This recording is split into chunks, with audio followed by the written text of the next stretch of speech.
RK Selvamani sir நம்மளுடைய இயக்குனர் பற்றியும் தயாரிப்பாளர் பற்றியும் இந்த படத்தை பற்றியும் ஒரு சில வார்த்தை. நான் எதை பற்றி பேசணும்னு சொல்லிட்டாங்க. இந்த தனுஷ் 5ஆம் வகுப்பு இசை வெளியீட்டுக்கு வருகை தந்துள்ள அனைவருக்கும் என்னுடைய காலை வணக்கம்.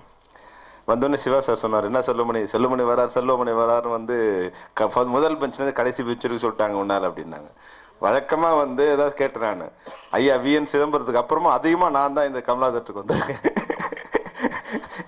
யூனியன் செக்ரட்டரி தலைவர். ஆனால் என்னென்னா நான் நினச்சேன், சரி சுதீஷ் சார் எப்படி லேட்டாக தான் வருவார், ஏன்னா அரசியலில் இருக்காங்க, அதனால் மெதுவாக வரலாம், நாங்கள் இங்கே வந்து பெஞ்சு தேய்ச்சிட்டு இருக்க வேண்டியதாக என்ன கொஞ்சம் லேட்டாக வந்தேன். ஆனால் அவர் வந்து பார்த்தா எல்லாருக்கும் முன்னாடி வந்திருக்காரு. வந்தோடனே கேட்டேன், என்னங்க நீங்கள் வந்துட்டீங்கன்னு. இது ஒன்றும் பண்ண முடியாது செல்வமணி, அவர் வந்து எங்கள் மாவட்ட செயலாளர், ஒரு மாவட்டமே போயிடுவாரு. அந்த ரகசியம் எனக்கு தெரியாது. என்னன்னா திருமாவளவன் இதை வந்து முன்னாடி விஜயகாந்த் சார் கதை சொல்லும்போது அந்த பழக்கத்தில் சுதீஷை கூப்பிட்டாருன்னு நினச்சேன் நான். சரி, அதனால் எப்படி மெதுவாக வேலையை முடிச்சுட்டு வருவார் அப்படின்னு நினச்சேன். அதனால என்னால் தாமதமாயிருந்தா தாமதத்துக்கு வருதுன்னு தெரிவிச்சுக்கிறேன். உண்மையாகவே வந்து திருமாவளவன் வந்து பழகுவதற்கு மிகச்சிறந்த நண்பர், இனிய நண்பர். நல்ல எந்த விதமான வேலையாக இருந்தாலும் வந்து அந்த ஈகோ இல்லாமல் வந்து அடிமட்ட ஊழியின் மாதிரி இருந்து அந்த வேலையை வந்து, அது சங்கமாக இருந்தாலும் சரி, நண்பாக இருந்தாலும் சரி, சினிமாவாக இருந்தாலும் அந்த அடிமட்டத்திலேருந்து அவர் அந்த வேலையை செய்வார். எந்த விதமான ஈகோவும் இல்லாமல் வளர்ந்த பையனா சின்ன பையனா இன்னும் எப்படி வேணாலும் அவர் நம்ம பயன்படுத்தலாம். அப்போ அதனால தான் நீங்கள் மேடையில் பார்த்தீங்கன்னா வந்து நிறைய பேர் வந்து இந்த இதுக்கு வந்து வந்திருக்கிறதுக்கு காரணம் வந்து அவருடைய திருமாவளவருடைய நட்பு தான். அது நட்பாக வந்தாலும் இந்த வந்து விக்ரம் சார் சொன்ன மாதிரி படம் பார்க்கும்போது ட்ரெய்லர் அவர் சொன்னார், ஏன்னா அவர் கதை தெரிஞ்சதால அவருக்கு சொல்லியிருக்கலாம். ஆனால் உண்மையாகவே ட்ரெய்லர் வந்து என்னவோ ஒரு புதுசாக இருக்குது, அப்படி எதையோ பார்க்க எதையோ சொல்ல வராங்கங்கிற விஷயத்த வந்து ட்ரெய்லர் அவ்வளோதான் இருக்கணும். அது வந்து மொத்த டீட்டெயிலாக அதில் தெரிஞ்சிடக்கூடாது. என்னை பொறுத்த வரைக்கும் அந்த ட்ரெய்லர் வந்து எதையோ சொல்ல வர மாதிரி இருந்தது. ஒளிப்பதிவு, இசையமைப்பாளர், புதிய இசையமைப்பாளர் மிக சிறப்பான இசையமைச்சிருக்கீங்க, உங்களுக்கு வந்து வாழ்த்துக்கள். இப்போ எந்த படமாக இருந்தாலும் முன்னாடி நாங்கள் பேசும்போது வந்து என்ன, சின்ன படங்கள் தயாரிப்பது இன்னைக்கு ரொம்ப ஈஸி. அதான் வந்து நாங்கள் தொடர்ந்து நாங்கள் வந்து இயக்குனர் விக்ரமன் கூட புதிய முயற்சி எடுத்தார். இன்னைக்கு வந்து இண்டஸ்ட்ரியில் ஒரு புதிய அலையை இன்னைக்கு வந்து ஃபார்ம் பண்ணியிருக்கு, ஒரு புதிய ரெவல்யூஷன். என்னென்னா, ஒரு பட்ஜெட்டில் ஒரு 1 கோடி ரூபா 2 கோடி ரூபாய் இருந்தால் மிகச்சிறந்த திரைப்படத்தை ஒரு நல்ல இயக்குனர், நல்ல தயாரிப்பாளர் தயாரித்து விட முடியும். தமிழ் திரையுலகில் இன்னைக்கு வந்து அவ்வளோ வந்து டெக்னிக்கல் எக்ஸலன்ஸ் இருக்கிற வசதியை வச்சுட்டு மிகச்சிறந்த திரைப்படங்களை தயாரிக்க முடியும்.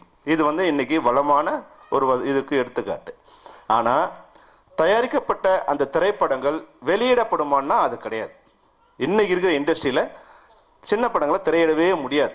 அதுதான் இன்னைக்கு இருக்கிற ஏறக்குறைய 200-300 படங்கள் வந்து தயாரிக்கப்பட்டே இருக்கு, டெய்லி பூஜை போட்டே இருக்கோம், டெய்லி ஆடியோ ரிலீஸ் பண்ணிட்டே இருக்கோம். ஆனால் ஒரே ஒரு பைசா தயாரிப்பாளருக்கு வருமானம் வருதான்னா இன்னை காலகட்டத்தில் அந்த சூழ்நிலை இல்லை. ஆனால் கிரவுண்ட் லெவலில் பார்த்தீங்கன்னா, ரியாலிட்டி பார்த்தீங்கன்னா வந்து 150 கோடி 200 கோடியாக இருந்த ஆண்டு வருமானம் தமிழ் திரைப்படத்துறையின் வருமானம் இன்னைக்கு வந்து 1000 கோடிக்கு மேலே வந்துகிட்டு இருக்கு.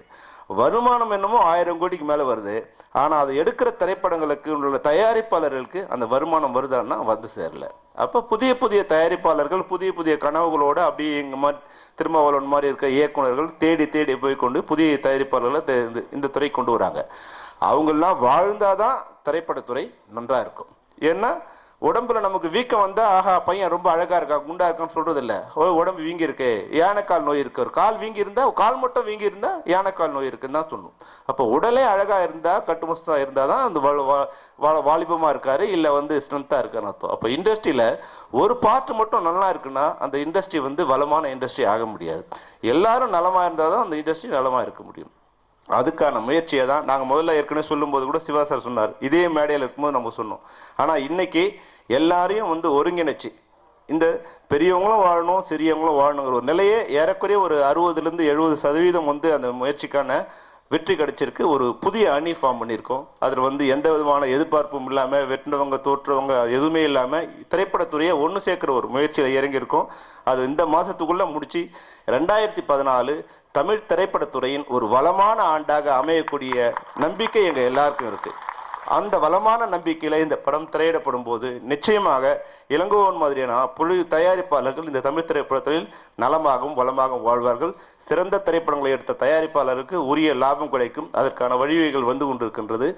இந்த திரைப்படமும் அந்த காலகட்டத்தில் வெளியாகி நல்ல வசூலை பெற்று விக்ரமன் சொன்னாரு, நல்ல அவார்ட்லாம் கிடைக்கணும், அவார்டும் கிடைக்கணும், ரிவார்டும் கிடைக்கணும். இந்த படம் வெற்றி அடைய வேண்டும். இதில் சம்பந்தப்பட்ட அனைத்து தொழில்நுட்ப கலைஞர்களும் இயக்குனரும் நடிகர்களும் வளம் பெற வேண்டும் என்று சொல்லி வாழ்த்தி விடைபெறுகிறேன். நன்றி, வணக்கம்.